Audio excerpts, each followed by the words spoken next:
Bonsoir à tous. Et bonsoir à tous. Bienvenue dans le journal à la con de Blast. L'image du jour, c'est cette disparition. Après un mois de coma dont l'issue semblait inéluctable, nous l'avons appris ce matin. François Hollande a décidé de soutenir Anne Hidalgo, actant la mort définitive du Parti socialiste.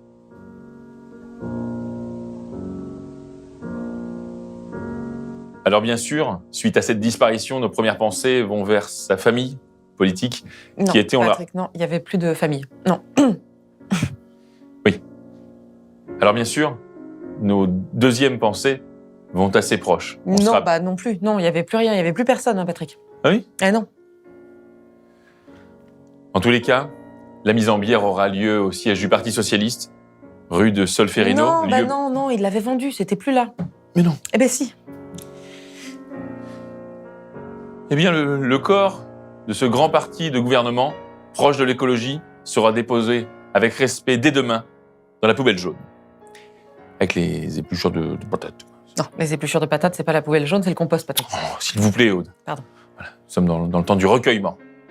Pas encore celui du tri sélectif. Bien entendu, Patrick. Mais je savais pas, moi, qu'ils avaient vendu Solferino et tout ça. Là. Mais si, mais il croulait sous les dettes. À la fin, le PS, il dormait dans sa bagnole. Mais non. Mais si. Alors, comment en est-on arrivé là, Aude ? Comment un parti qui a donné 2 présidents à la France et a gouverné 20 ans a-t-il pu tomber à 1%? Je me tourne vers notre politologue, Sébastien. Oui, bonsoir. Sébastien, vous êtes directeur de recherche en politologie appliquée transversale, spécialiste des gauches de gouvernement de droite à la Cage University du site de Choisy-le-Roi dans le Kansas. Pourquoi ce parti que l'on dit socialiste a-t-il donc disparu, Sébastien ? Alors, vous connaissez son fondateur ? Le fond de... C'est François Mitterrand en 1971 à Épinay. La grenouille ? Ah oui, j'adorais là. Ah oui. Écoutez, C'était génial. Écoutez, la définition qu'il donnait de son parti à l'époque, ce parti qui est aujourd'hui celui de Madame Hidalgo et de Monsieur Hollande. Écoutez. Celui qui ne consent pas à la rupture avec l'ordre établi. Politique, ça va de soi, c'est secondaire. Avec la société capitaliste, celui-là, je le dis, il ne peut pas être adhérent du Parti socialiste. Ah oui, rien à voir avec aujourd'hui, quoi. Donc, voilà. Alors, pour préciser votre analyse, Sébastien, que diriez-vous ? Oui, alors je voudrais juste faire une petite précision historique. Il faut savoir qu'à l'époque, c'était un parti de gauche. Voilà. Et quand un parti de gauche devient un parti de droite, ça devient n'importe quoi. Et quand ça devient n'importe quoi, ça fait... Ça fait 1%. Voilà. Ah. Ils auront mis du temps à comprendre. Ça aura pris des années, quoi. Affaire d'État avec ce scandale des cabinets de conseil. Véritable gouvernement parallèle, un rapport du Sénat pointe les 2,4 milliards d'euros dépensés. Milliards. 2,4 milliards.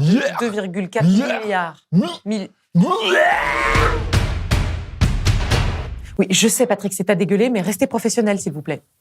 Le cabinet McKinsey a, par exemple, produit un rapport sur le métier d'enseignant qui a ainsi coûté 496 000 € aux contribuables et a seulement débouché sur une note de 200 pages qui n'a jamais été exploitée.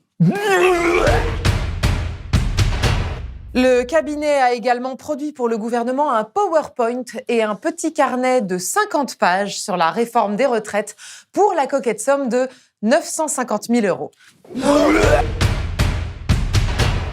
Le gouvernement se défend de n'être pas omnipotent et de devoir faire appel à des experts sur certains sujets.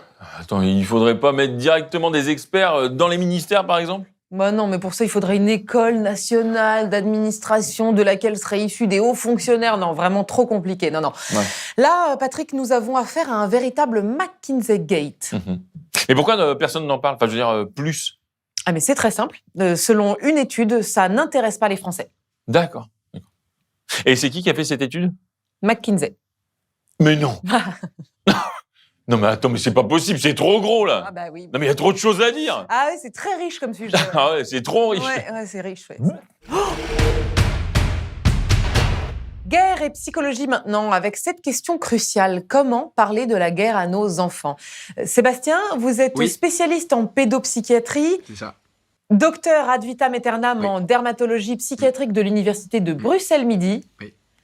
Alors, comment expliquer la guerre aux enfants et les préserver de ce monde qu'ils ne comprennent pas ? Il n'y a pas besoin, ils comprennent très bien, ils ont Call of Duty. S'ils ont besoin de détails, ils ont les infos, et puis sinon, ils ont du popcorn pour regarder s'effondrer le monde de merde qu'on leur laisse. Ah oui, d'accord. Bon, bah, du coup, on lui demande pas son analyse sur le rapport du GIEC. Ah non, demain, là, c'est déjà bien trop riche. Ouais, c'est trop riche. Élection maintenant, le duel Le Pen-Macron au second tour est présenté comme une évidence par les deux camps. Effectivement, une sorte de remake de 2017. Ils auraient même déjà réservé les dates pour le débat auprès des chaînes de télévision. Mais alors, Aude, comment faire pour empêcher un second tour Le Pen-Macron? Vous n'avez qu'à voter pour quelqu'un d'autre au premier tour. Ah oui, il est vraiment spécialiste de tout. Il est fort, l'oiseau. C'est la fin de ce journal où, si l'on y réfléchit bien, vous n'avez pas été plus mal informé qu'ailleurs. Bah oui, finalement. Merci de nous avoir suivis, c'était Aude Goni-Goubert. Et Patrick Chanfray. Et surtout, n'oubliez pas qu'avant de vouloir lire entre les lignes, Commencez par lire les lignes. Il y a plein de trucs écrits dedans. bah oui, finalement. Bonsoir à tous. Et bonsoir à toutes. À demain. Pardon, je vais nettoyer tout ça. Là. Ben oui. Oh la vache. Je me souviens même pas avoir mangé ça. Dis donc. Oh. C'est pas un sabot de canasson, ce truc?